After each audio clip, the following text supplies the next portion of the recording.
after the meeting's over. In case anyone misses the meeting and unable to join, they can access that on NDOT's website. So to get started, I'm Amy Birch. I'm a traffic engineer and consultant that works with NDOT to help facilitate the Neighborhood Street Traffic Calming Program.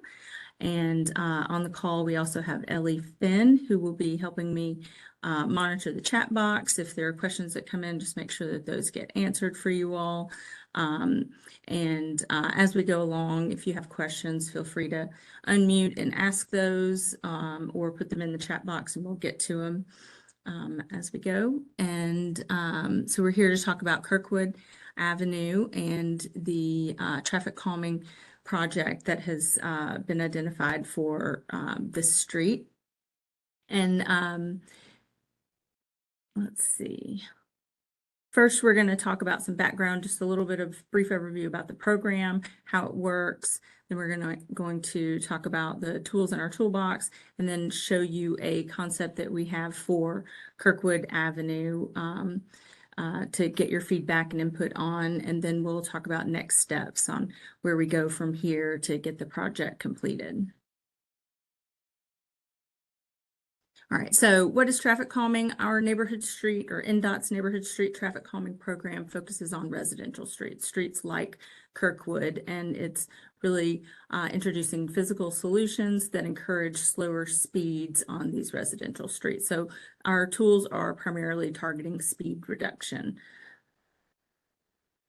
The 3 E's of traffic calming that we always talk about are education, enforcement, and engineering. Education, we do a little bit of that through these meetings to educate the public on the importance of driving slow on all streets, but especially neighborhood streets, and the safety factors that go along with speeding. Then enforcement, that's the job that the police department does. They have a really big job. We have lots of streets in Nashville that have speeding issues and requests for traffic calming. The police department can't possibly be on every street 24 hours a day doing speed enforcement. So that's where engineering comes in, and that's what this program targets, is how do we modify the street to encourage and get slower speeds on residential streets. So safety in Vision Zero, I want to talk a little bit about that correlation between speed and a pedestrian's survivability if struck by a vehicle going at these 3 speeds we're showing. This is national data, but we know that a pedestrian's chance of survival dramatically decreases as speed of a vehicle goes up. So at 25 miles per hour, a pedestrian has an 89% chance of survival. But as we go up to 35 miles per hour, that chance goes down to 68%, and at 45 miles per hour, down to 35% chance of survival. So that's really what we're targeting here. We want to make sure that we want to prevent crashes and also ensure that when they do occur, that they are survivable. Because at slower speeds, we as drivers have a much higher chance of even avoiding the crash altogether, because we have a longer reaction time, can avoid the crash. We can see a greater cone of vision as driving at a slower speed than if driving faster. So when those crashes occur, they are less severe at a slower speed. So this is a neighborhood street application program, meaning that residents apply for traffic calming. The program has 2 openings per year. The next one opens this Friday, and it's open for 2 weeks. And then from the 2 application windows, we have 2 selection periods. So this street, Kirkwood Avenue, was selected in the last round, along with 84 other streets. We selected 85 streets, and it was a larger selection than normal because of council allocating some surplus budget to the traffic calming program. Typically, the selection is 25 streets just about every 6 months, so 50 streets per year. But with that surplus budget allocated to the traffic calming program, we added 60 streets to that selection. So we're currently working through these 85 streets, and Kirkwood was one of those that had applied but had not been selected yet, but it became selected in that period. So this map here, we're just trying to show you the great demand of this program. And as of our last selection round, we had over 500 neighborhood streets that had applied for traffic calming.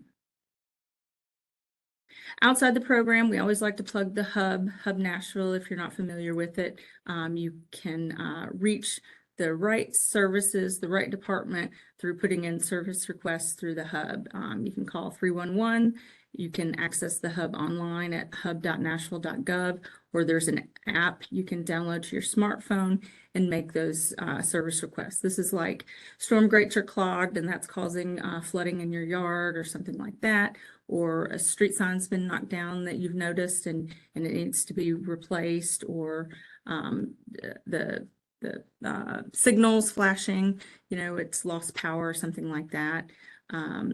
Maintenance issues, not all just NDOT issues, but also stormwater, like I said, and it just gets that service request to the right group, the right department to get it resolved or get your question answered. You can also put in requests for new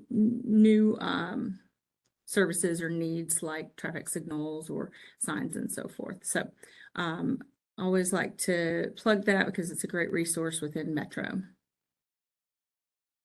So back to traffic calming and our prioritization. I talked to you about that we had over 500 streets that had requested traffic calming. So how do we identify which streets have the greatest need for traffic calming treatments?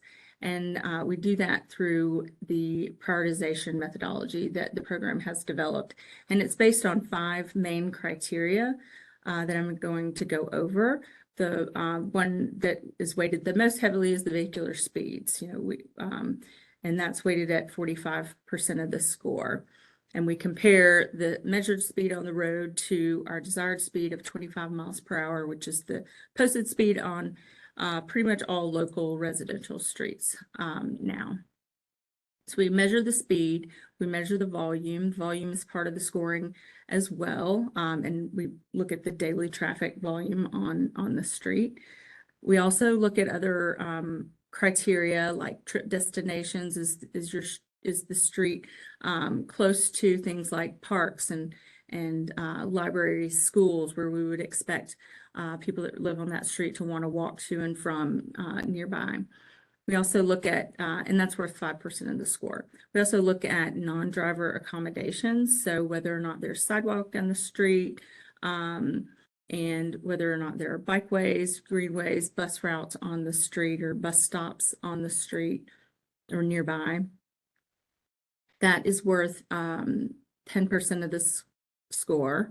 And then the vulnerable user and injury fatality, we look at crash data from 10 years past to determine whether there's been any crashes that involve pedestrians or cyclists on the street, and we put that into the scoring. So overall, we rank and put every street through this prioritization criteria, and every street gets a point allocation, and those that score at the highest are those that show the greatest need for traffic calming, and that's how we identify which ones are selected at that time. And it's based on, as discussed previously, how much budget is allocated to the program. So Kirkwood was one of those, and I want to talk to you about some of the data that was collected on Kirkwood, just to give you some perspective on what's going on and what we saw on your street. And we're talking about Kirkwood Avenue between Belmont and 12th Avenue South. And the street data we collected the 85th percentile speed at 29 miles per hour, where the speed limit is 25 miles per hour. And so I want to explain the 85th percentile speed. This is a measurement that we traffic engineers often reference and look at. It gives us a good understanding of what the speed is, but what it essentially means is the traffic that was measured on the street is 85% of that traffic is going 29 miles per hour or below. But it also means that 15% of the traffic is going above that that number. So what we measured on Kirkwood was 29 miles per hour. We typically measure somewhere in the middle of the block. Then the daily volume that we measured was 2,895 vehicles per day, so almost 3,000 cars per day on the street, and that is the combination of both directions of travel. Then just looking at what the characteristics of the street are, there's it's not super wide, it's 24 feet wide, but there's no striping, there's no sidewalk. It is a local street. There's not bike lanes on the street, and there's periodic on-street parking along the street. So Kirkwood, I'm showing on the map the segment of Kirkwood that was requested traffic calming and was selected, and that's, like I said, between Belmont Boulevard and 12th Avenue South. And on this map here, this is taken from our online tracker map where we track all the streets that have applied for traffic calming, been selected, and where they are in the program. So the pink lines are showing where applications have been submitted, but the street has not been selected through our process yet.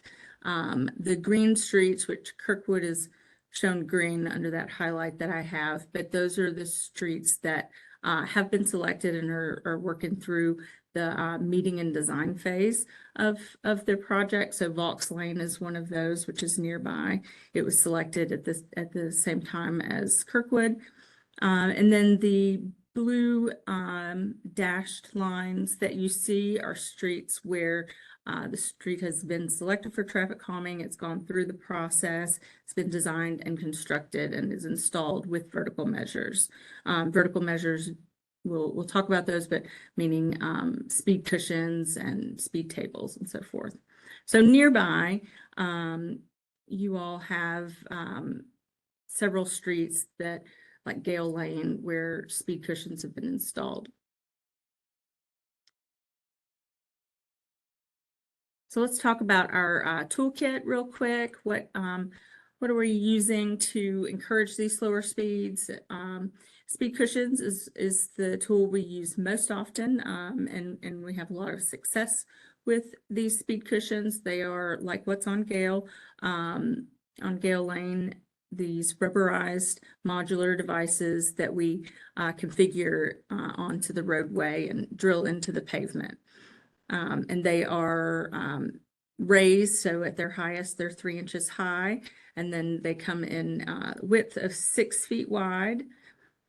And then the lengths vary depending on what is needed on that type of street. But we primarily use the 10.5 foot long, and that's the direction of travel is what I'm talking about, the length. We call these speed cushions, and they're different from other tools because they offer these gaps between the modular devices so that emergency vehicles are less affected by the speed control device. And that's because those larger emergency vehicles like fire trucks and ambulances, they have a slightly wider wheelbase than the passenger vehicles and pickup trucks. And so they're not quite as affected as they're driving a street that has these devices. So that is one of the main reasons why NDOT likes to use this type of tool when we talk about vertical measures on a street. So on these pictures, we're showing how, depending on the width of the street or the pavement markings on the street. We can configure these in several different ways, but they always will have some markings on them which are reflective so that they can be seen at night. We always pair them with warning signage, usually right at each device, each set of cushions, but sometimes they'll be placed in advance, and we'll say speed cushions ahead or something like that. But the picture on the bottom left is a speed cushion at profile view or side view so that you can see kind of how high it is, but what they're sloped on the edges. And this one here is a 10.5-foot long speed cushion. And so you can see it's kind of in 3 sections there. So in some locations, we will incorporate the use of flexible delineator posts, those white posts you see a lot associated with bike lanes and bike lane buffers. And that may be used to keep drivers from driving around or the speed cushions and to protect the bike lane. So when we install speed cushions like this, we will put them in a series so that we're not just placing one and then there's a long distance on either side where drivers can just pick up their speed again. So if we space them around 400 feet apart, a driver maintains a consistent speed along the that section of roadway, and it doesn't really have the ability to speed back up between sets. So 400 feet is our kind of goal. We have a lot of things that we look at in identifying where we can place these. That's driveways. We don't want to place them too close to driveways so that when you, as a resident that lives on the street, is turning in or backing out of your driveway, that you end up kind of sideways on them because they have the gaps and all of that. So we pay close attention to presence of and location of driveways and spacing from them, as well as intersections. And we're also limited on vertical grade. So hills, we have to avoid certain steep hills over 8% grade, essentially. And then horizontal curves, roadway curves, we can't put them right in roadway curves either. So, you know, we have a lot of things that we're that goes into the design of where to place these cushions.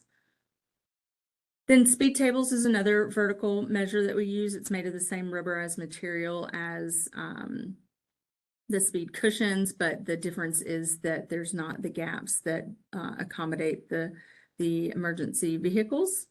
And so they stretch the whole length of the width of the street. But again, they have the signage that comes with them. They're typically longer, like this one here is 14 feet long, and they're flat. That has a flat section on top. But we'll incorporate the signs with these as well.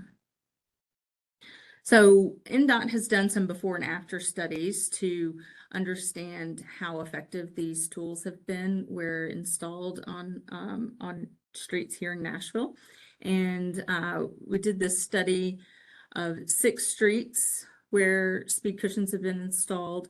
And the graph on the left is showing the average speed comparison before and after. So before speed cushions were installed, the average speed was 31 miles per hour. And then after installation, the speed on the street was 22 miles per hour. And these measurements are taken between sets of cushions, not right at the device. And so the 85th percentile speed is the graph on the right.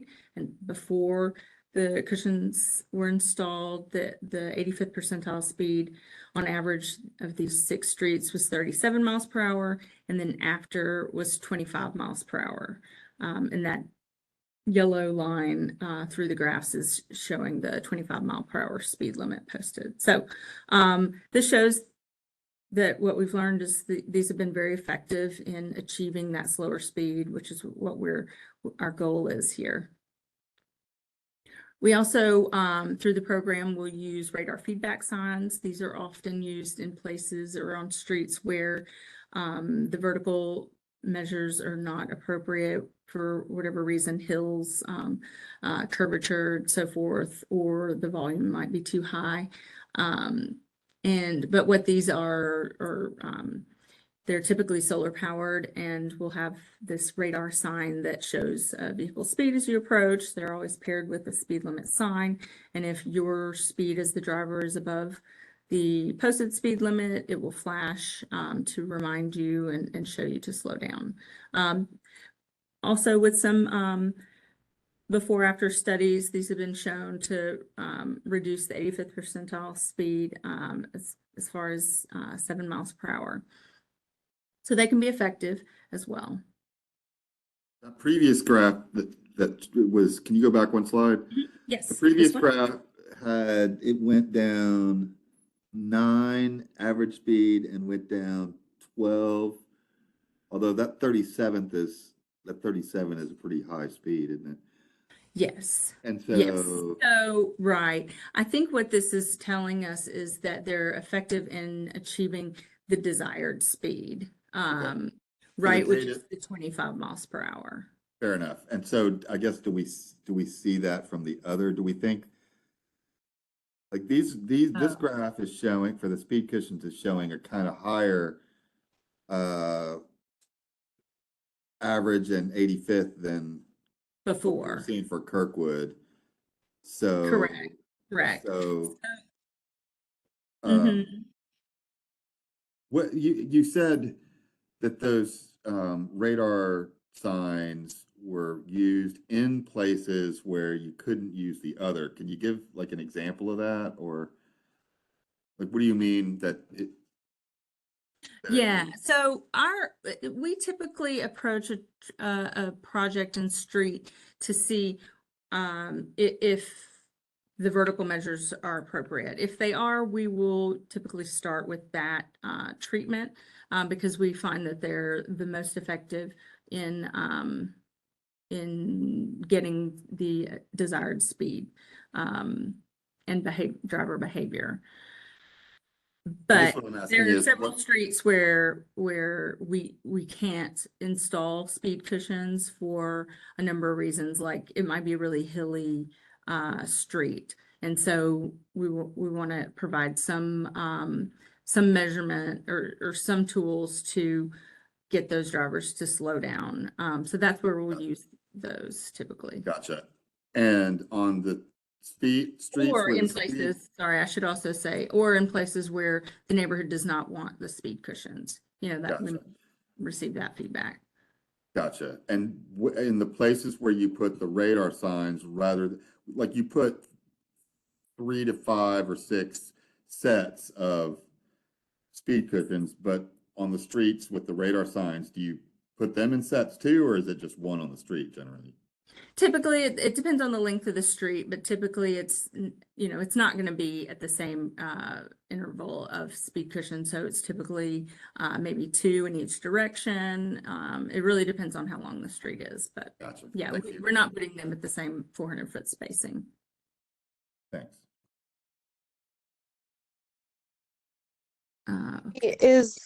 Are the speed bumps the only thing that is being considered? Have you thought at all about potentially making our area of the road a one-way street and installing sidewalks so that pedestrians can be protected? So sidewalks is not part of this program as far as, choosing that as a tool or measurement that falls under the sidewalk program. So no, we have not looked at narrowing or changing the street's direction of travel to take away laneage. No. I will tell you, I have had, and Berkeley Allen before me, have had Kirkwood on the request for sidewalks. They've been on there, I think, at least 8 years, if not more. And I want to say they're one of the priorities of the 7 or 8 that I have requested, but for some reason they are not prioritizing it. I know that there are other parts of the city that don't have as much of a sidewalk infrastructure as we do, but I keep pushing for that. And I think Ferguson would be another good street, getting to transit. Kirkwood was one of the streets for sidewalks that I brought up in a meeting with Mayor O'Connell about a month ago. I wonder if, you know, Kirkwood has small lots and the driveways are really close together. So they would be short segments of sidewalk. And I'm wondering if that has something to do with it. Not that anybody said that to me, but I have been asking for sidewalks on Kirkwood. I have never had a discussion with anybody about making Kirkwood one way. I believe you guys said that the Gale Lane was part of the NDOT, was one of those that had been implemented. And I Right. believe Gale Lane has put, you know, in addition to the speed cushions that you've showed us so far, and maybe this is further down in the presentation, but they also have a bunch of the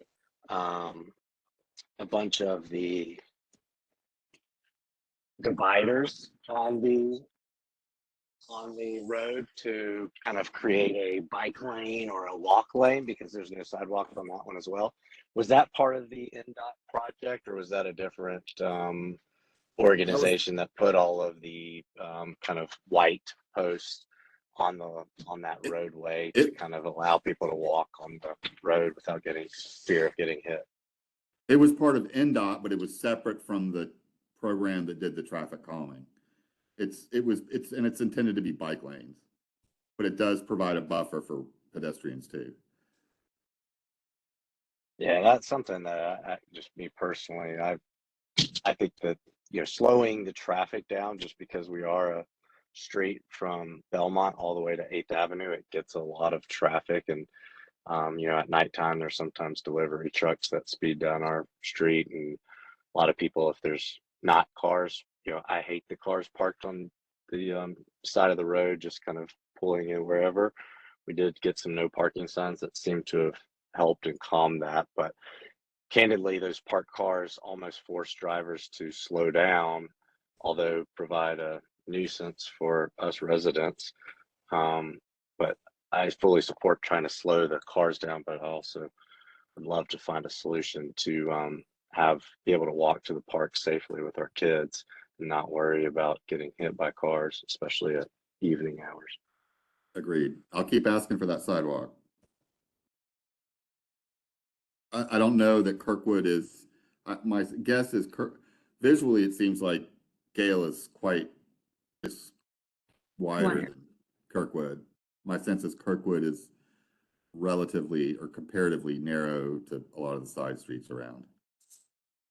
It is pretty narrow. It's about 24 feet wide. And so that's pretty narrow. We might could narrow it some, and that's a great segue to back to this slide about using some white edge lines to narrow the roadway. It just gives the visual of a more constrained street, and we'll do that with these white edge lines often.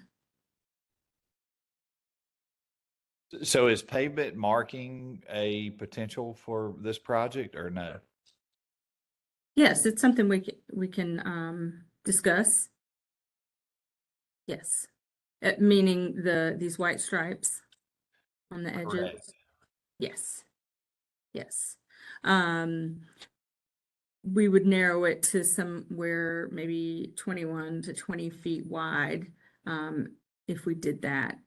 And so That was going to be my question. Yeah, what would be the dimension of the travel lanes each way? right. But it doesn't have a center line. And oftentimes we hear that residents don't want a center line. And so we don't often do that unless it's something that's asked for. But the idea that the center line can make the street look like a more major thoroughfare than it is. but with the white lines, if we narrowed it to 20 feet wide, that's 10 feet in each direction essentially. And that would leave us a couple of feet on either side. So that's a possibility worth discussing with the group. This is not as applicable because we need a wider street to do this, but we'll incorporate some paint and delineators to narrow the width and narrow at intersections using these painted bulb outs and delineator posts. And the pictures on the right are the chicanes where we add curvature to a street, usually by alternating the on-street parking from side to side. But we'd need a much wider street to accomplish something like that than we have on Kirkwood.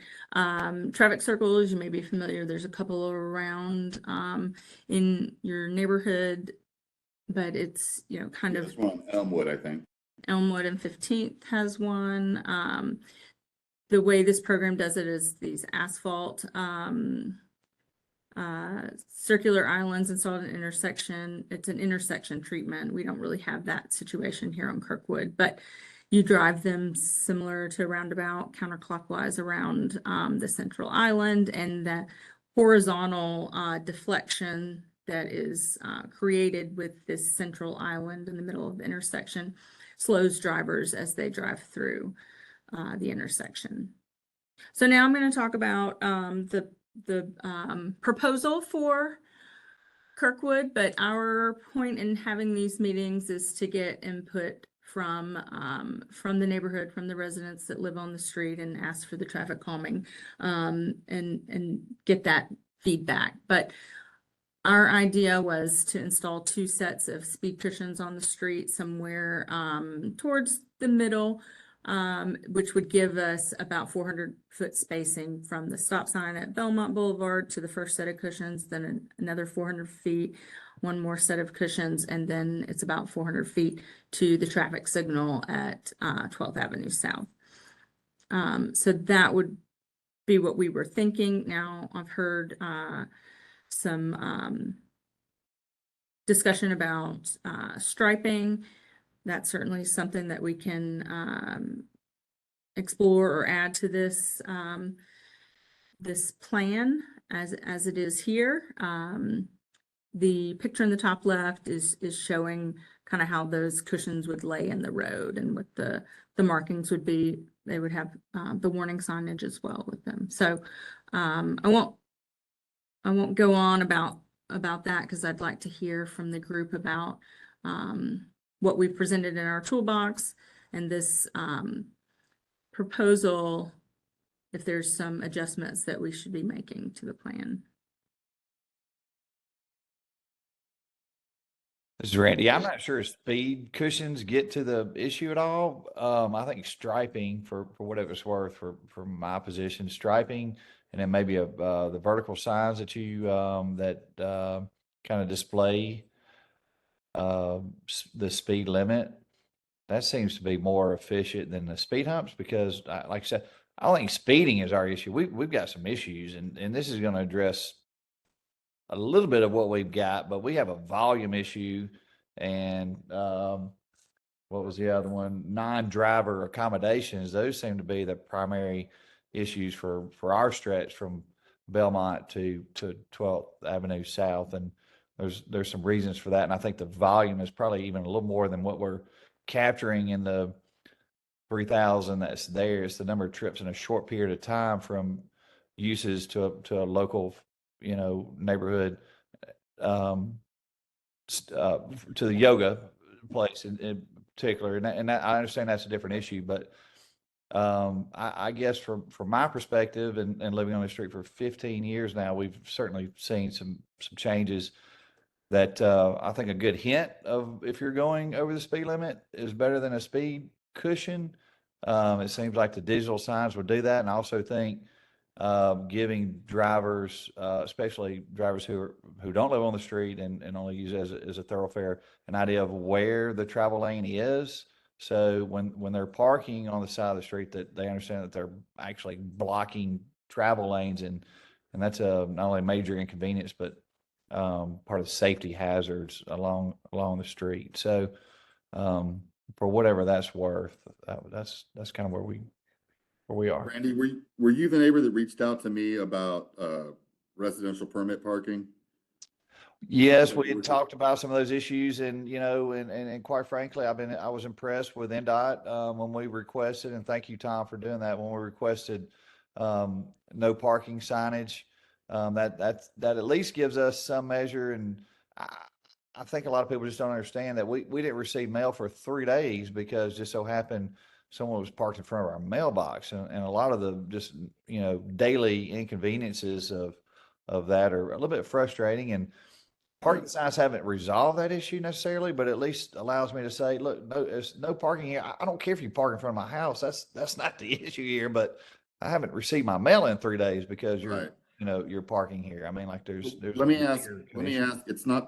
ask this related to it, because I kind of think it's not the same as reducing speeds, but I do think it relates to traffic safety. Is part of the problem with the parking that people are getting blocked in their driveways, or the car is parked so close to the driveway that it reduces visibility to see oncoming traffic? Is that an issue? Yes and yes. Okay. One thing that Sweetbriar did, and Amy, I don't know if this is something that we could include as part of traffic calming. I mean, it certainly seems like a safety thing. Is that Sweetbriar, and they did this themselves, but they started putting some bollards near the edge of the driveway. Like technically people are not supposed to park within 3 feet of a driveway. And without a sidewalk, it makes it tough to do markings. But 1 or 2 blocks of Sweetbriar put bollards up to basically to kind of guide where it's acceptable to park and where it's not. And more specifically, like getting too close to the, driveway. So you can see better. So you can get out more easily and you can see better, the visibility. I would love to see what that plan would look like and maybe where the bollards would be placed, at least conceptually.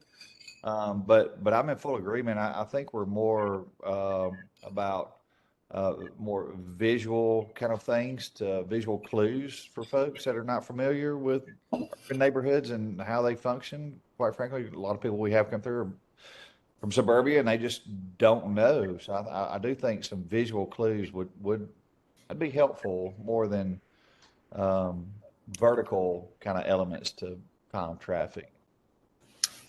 I hate to disagree on the vertical, but as somebody who often walks up and down the street with my daughter in a stroller, I would appreciate any sort of inhibition of people from speeding, to be completely honest with you.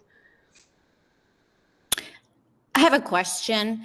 With the verticals or the speed cushions, do you think that helps actually detour traffic from that street? I mean, like if they're thinking, oh, I can't zip through real quick on Kirkwood because they put speed cushions, then that will help maybe use a different street than Kirkwood as a cut through. Yeah, we do think that there's probably some diversion that happens, though we don't know what percent exactly. It varies based on, any street or street network, if there's another parallel route, and so forth. There is likely some diversion, but that's not technically our goal with the traffic calming program. We want just safer speeds. But yeah, I think some diversion could be expected. I think that would be wonderful. I love the speed cushions. I also agree with signage. And I mean, I know that there is just so much extra, outside resident parking on the street. The mail lady told me, that she, sometimes, she parks and actually gets out to have to deliver mail. So I think whatever we can do to make, the public servants, if you will, their job easier to help the residents, and then also just, quiet things down. I think anything and everything it should be on the table for this, for sure. Thank you for your input. There was a question earlier, I'm just gonna talk about, I think we've sort of covered it, but the question was, is the goal of our study for Kirkwood to get cars to drive slow or provide solutions also for pedestrians to walk safely on the street, given the lack of sidewalks and no lines on the road and the parking jungle? So, we think it's sort of hand in hand. We know it's not a sidewalk, traffic calming, but we do believe that slower vehicle speeds where streets have to be shared between multiple modes and users, that the slower speeds does make it, increases safety for pedestrians, but it's certainly not the Cadillac of a sidewalk. But yeah, that is our goal, is to improve the safety. Yeah, I was gonna, sorry, Randy. This is just Andrew again. I would say of the proposed solutions here, I'm again in favor of the cushions. I think that would be helpful to slow people down. I mean, I have to walking, back from the park, physically put my hand up at some cars that are, well exceeding 35 miles an hour going down the road. And, but I also agree, Randy, to his point, markings would at least, show people where they need to be steering their vehicles, and not, that would at least give us a little bit of room to walk on the side of the road and not feel like we were in the road. So, I mean, I would say at the minimum, those two things, I would, think at a minimum, those two things have got to be part of this project. All right, thank you I for was, that. I was gonna throw something out there. Somebody, Miss Ellis maybe, was asking about, like being, like move, if speed cushions go down, does it move people to other streets? And I would say, my guess is, and Amy, you tell me if you think this is correct, like Kirkwood probably is already getting some of the, like people are probably choosing Kirkwood a little bit more than some of the other side streets because of the light at 12th. I mean, where's a light either way? I know there's a four-way at Gale, but going north on 12th, where is there a stoplight? Can't even think where there's one. There's not another one to the Yeah. north until you get to Wedgwood. Right.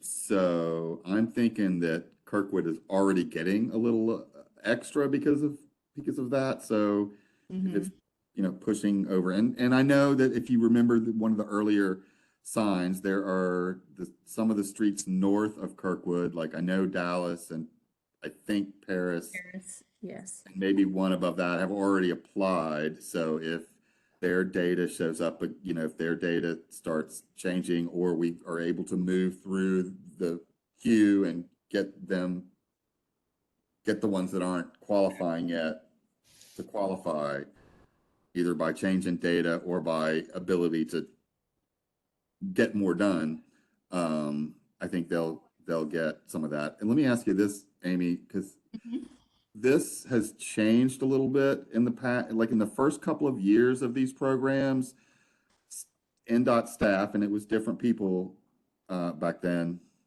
were saying, oh, if you apply once, you're in there, you don't need to reapply again. But lately I've been hearing a little different, that, Right. what do you think kicks, like, I know sometimes data gets updated generally, and accident data, if it involves an injury, is regularly getting updated, but only if it involves an injury, is my understanding. But like if there are streets that have applied and we reapply again, are the chances a little bit better that the data is going to be redone more and be more up to date? Yeah, so I think the way the manual is and the way we're handling it is streets can reapply if it's been 2 years since their application and it hasn't been selected. And yes, there are things that could change. And so the data might skew a better chance of being selected. You know, for instance, if adjacent streets have received traffic calming and maybe there has been a little bit of a shift of traffic that might show up in the a recollection. Development might occur within the neighborhood that's generating more traffic, and those folks are driving on the street and speeding or something like that, you know. So there are things that could change the traffic, the volume and the speed data a little bit. Most of the other things might not change, you know, Right. such as the destinations and so forth. Those don't change as much because we're looking at mostly like public destinations like parks and schools and so forth, and universities. So yes, there's a availability to reapply if a street hasn't been selected. But I guess my question mainly is, and I think you answered it, but just to drive it home, that triggers a recollecting of data. Yes, right. We would Got it. recollect the data, Got it. but not unless it's been more than 2 years. Gotcha. Okay. Makes sense. Okay. If I can just add again, I just think, you know, whatever means that can be put on Kirkwood between Belmont and 12th Avenue South that we can do, because it is the only street in that area that cuts straight through to Franklin Road, which, you know, I think everybody then, oh, I can go from Franklin all the way up to Belmont, you know, straight through there, and they just fly through there as fast as they can. I mean, I watched an altercation between probably a resident and a delivery truck, you know, and they were sat there at a standoff. I mean, so, you know, if we can even divert some of that industrial from the street, and maybe speed bumps would help with that. Yeah, so I'm hearing that there's some support for the speed cushions as shown, but maybe we also add striping to the plan, the white edge line striping. We could do both with the center line as well, if that, and then you would have kind of narrow lanes defined. They'd be about 10 feet in each direction, which would leave us only about 2 feet on the edge, on either edge, but it's a little bit of a shoulder and does create kind of a tighter space. So we could add that to the plan. I don't think that cushions and radar feedback signs in this like confined street segment would work or be effective, an effective use of the tools, because the cushions are going to slow down the vehicular traffic. So the radar feedback signs are probably not going to be necessary. And we don't typically put them close together like that. But I'll say we haven't gotten to the next steps yet, but this is about there's a voting that goes on with this program. So if the voting does not pass, so if there's not enough support for the vertical measures, our backup plan, if you will, would include measures that don't include vertical measures, and that would likely be the radar feedback sign. So it would be instead of the cushions, we would probably put the radar feedback signs up. Having both would kind of be a little bit more visually distracting than. Yeah, because we also have to remember that they're not shown in this picture, but we'll have these yellow warning signs saying speed cushions on them with an advisory speed of 20 miles per hour, and those go with the cushions. This street has a lot of driveways on both sides, so just navigating where to put that cushion and the sign that needs to go with it. You know, we want to be mindful of too much clutter and distraction. You're right.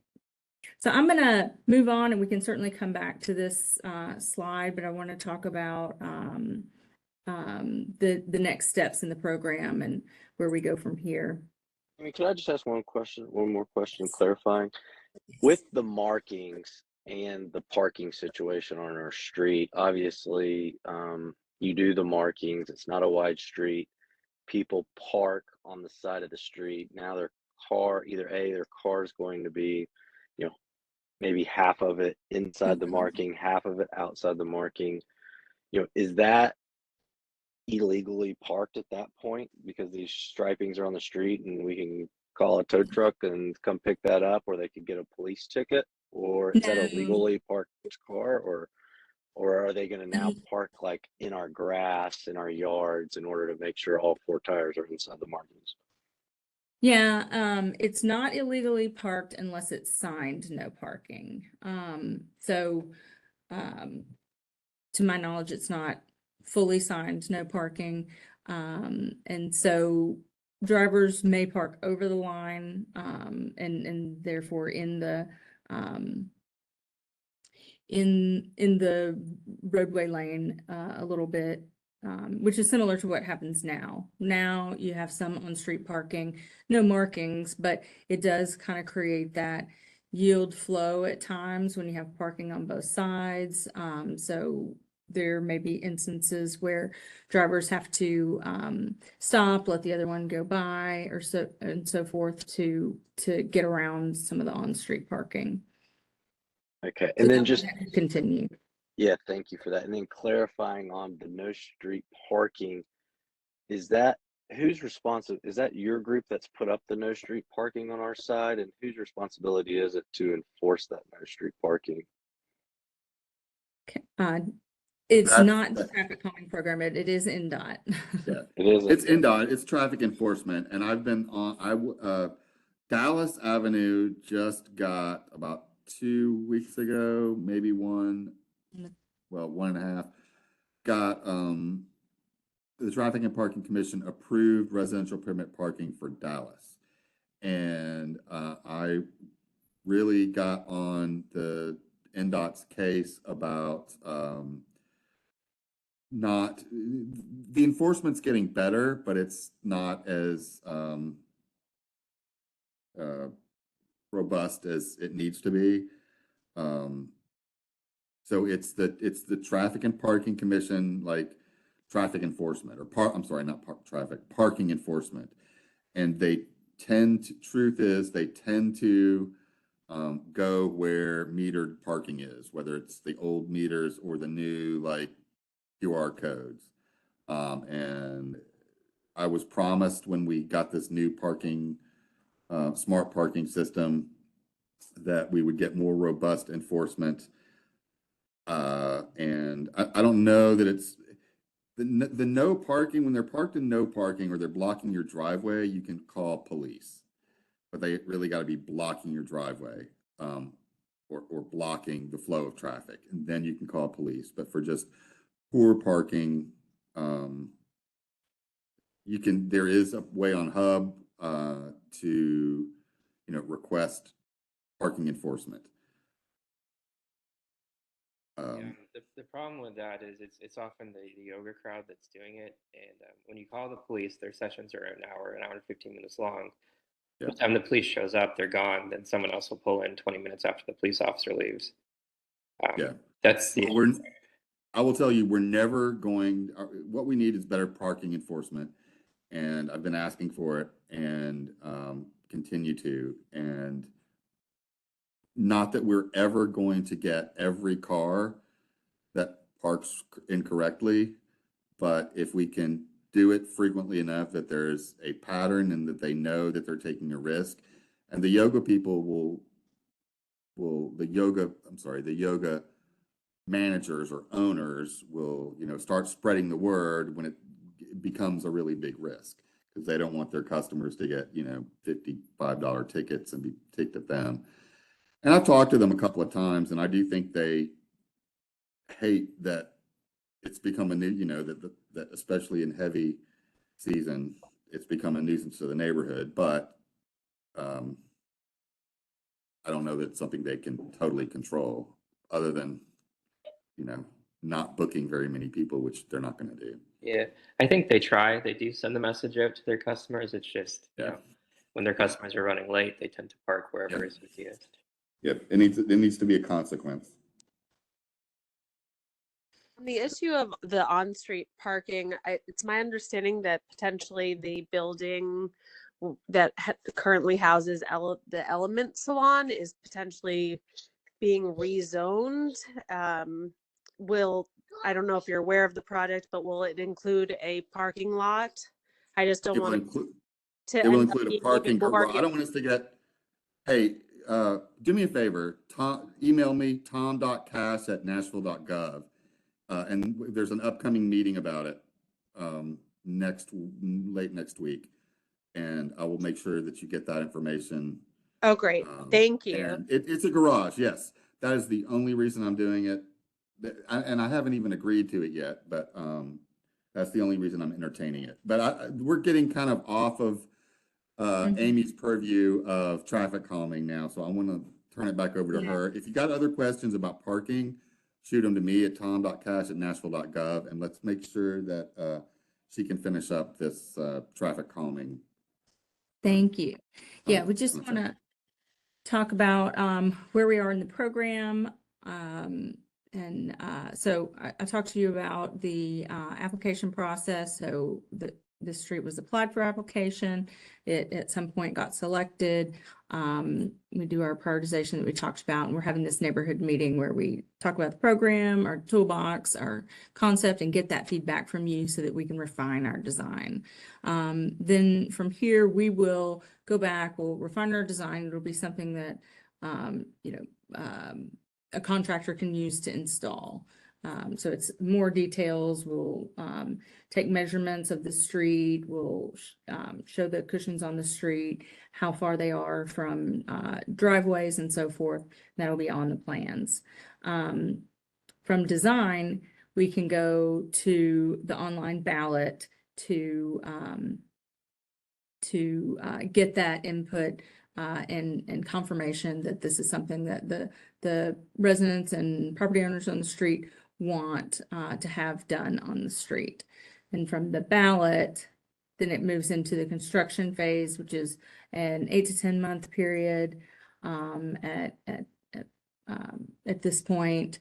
And what NDOT does is typically we order enough materials to be installed within a period of time, and then we order more materials. So we don't have the materials to install until it's time. This one has reached the top of the queue to be installed. And so we're working through the process of trying to streamline the construction. We've picked up some steam, or NDOT has picked up some steam as of late. And so we're hoping that that continues so that we can speed up this construction, so there's not so much lag between this balloting phase and you see the measures installed on your street. But so just know that.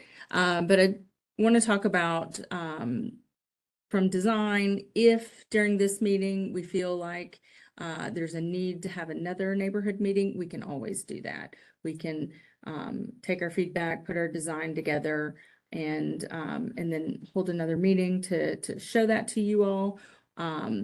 If we're all kind of in agreement with what we want to move forward with at this time, we don't have to have another meeting. I usually leave it up to the participants in the meeting and the council member to tell us what your preference is. Again, what I've heard on about our plan is there's support for traffic calming and the speed cushions. I recognize not everyone that wants may think the speed cushions are necessary, but largely I think we would move forward with the speed cushion plan and adding the striping to the street and have that on a design plan. And to be clear, I want to correct me if I'm wrong here. but you'll have a design guideline and, and visuals, and it will Mhm. show, like where stuff is supposed to go, including striping and where the, Correct. cushions would go. And along with balloting, you would be sending out a card to everybody that has at least two things on it. One would be a link to the design. Here's what the plan is that you're voting on. And then Mhm. another thing on that same card would be a link to vote yes or no. Is Correct. that correct? Correct. Right. And We would, do those cards have like your email on it if there are questions or anything? the cards have a phone number for NDOT if Okay. there are questions. Yes. So the balloting, yes, that we send out postcards like the ones that we sent to advertise this meeting. Similar, it has a lot of information about the street, that we've been working with your street. It has a QR code and a link that will take you to NDOT's website, and it's a form online that you can vote yes or no for a project. Also on that link for the voting form, there's a link that takes you to the plan. So you can go look for the plan for Kirkwood, see that. It will have the details like discussed with the location of the cushions, measurement of how far it is from driveways and so forth, how many cushions are in the street, and the sign, showing the signs as well. But I'm we sorry, typically- you saying that that's on this card somewhere? the QR code is on the, Takes you takes you Takes you to not just, takes you to the ballot, but the ballot will include the the plan ballot. itself? At the top of the ballot has a Gotcha. link to the plans. So Gotcha. it says, Okay, go thank you. find the final plans here, and we have them all hosted kind of together. The ones that are open for voting. So you'll just look through and find your street and click on that, and it'll be posted. So the voting period is 6 weeks. We have an opening and a closing so that you, so we can bring it into this. And so when you get the ballot card, it has the closing date on the mailer at the top right-hand corner. It also, they have unique IDs. Those are in the bottom right. You'll use that and enter it in to the form as you vote. And that's how we make sure that we don't have duplicate votes and so forth. Sometimes people vote and forget, or their spouse partner might vote also, but it is one vote per property. And so if 66% of the respondents to the ballot vote yes, then the project moves forward moves towards the construction phase.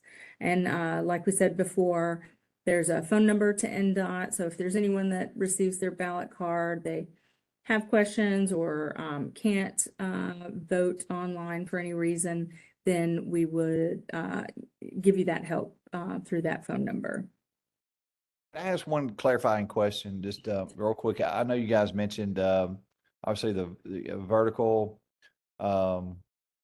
speed reduction and the striping, and then Tom, you also mentioned potential bollard placements for further guidance of where to park. Is that a part of this? I thought I heard you say just two things, Amy. So would bollards be a part of that or no? No, we don't really use the bollards for the parking. We kind of, in this program, aren't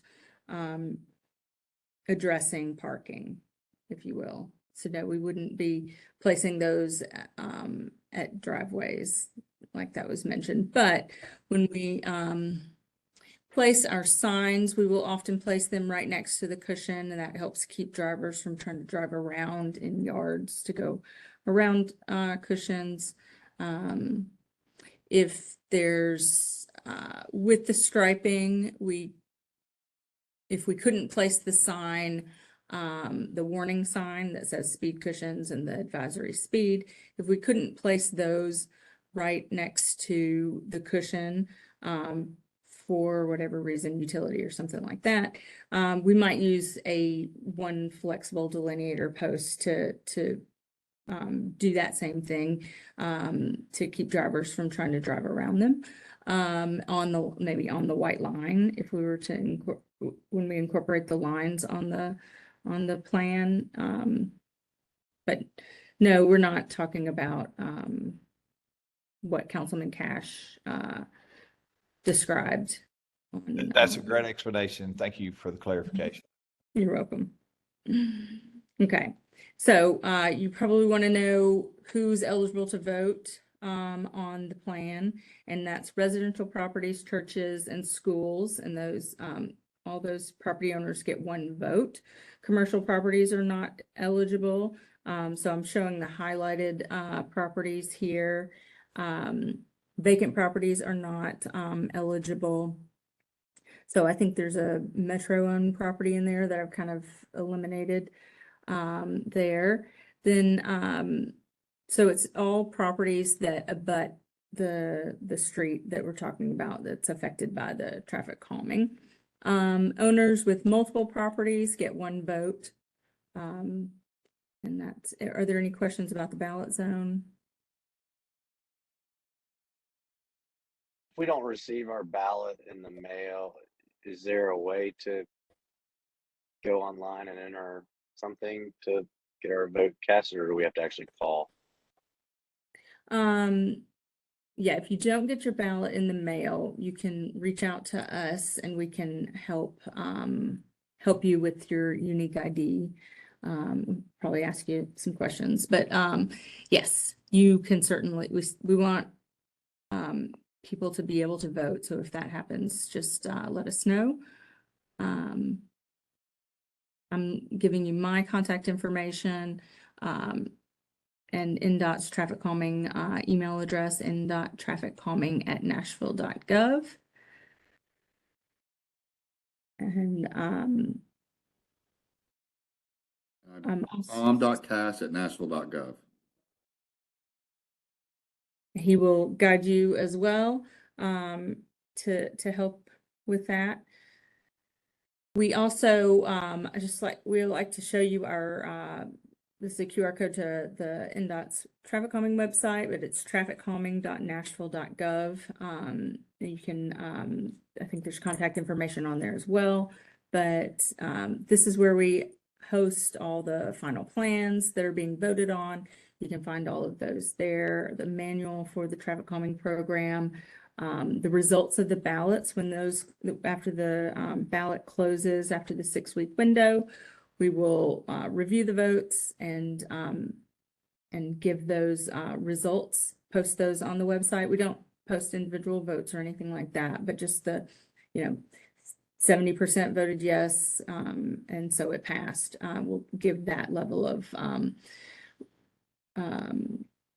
results on the website. The meetings that we record for these meetings, they're posted on the website, and our tracker map is there as well. And the application for when the application window is open for traffic calming to apply, that link is also on the website. So I'm going to go back to real quick to our flow chart, because I think we'd like to get some clarification on where we should go, because if we just go make the edits to the or final plan, incorporating the additional measures that we discussed into the design, if the neighborhood wants to move on into the ballot, we can certainly do that. We will usually let council member know that those ballot postcards are going out and the plans posted online, and move forward that way. Or if this group thinks that we need to have another meeting to review that design in more detail, we can do that.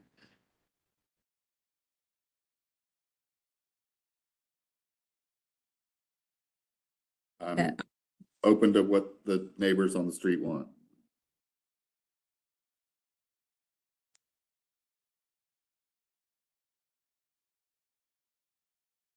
I personally don't feel strongly about having another meeting. I guess, I'm in support of the markings and the speed cushions for sure.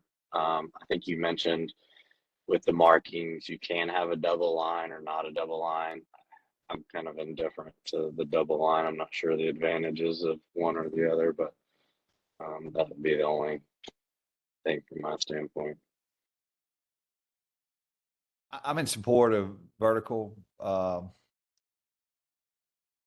speed humps, whatever, and striping, cushions and striping.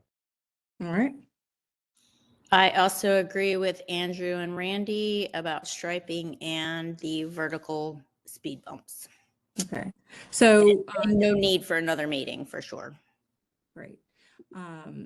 That sounds good to me. I think we have a pretty good consensus here on where to go, except I do think we'd like to hear, do we think the center line is needed? Or do we just want to do the white edge line?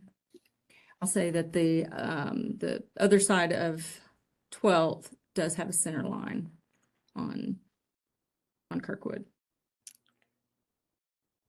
I'm not in Is it just favor a- of a center line in particular.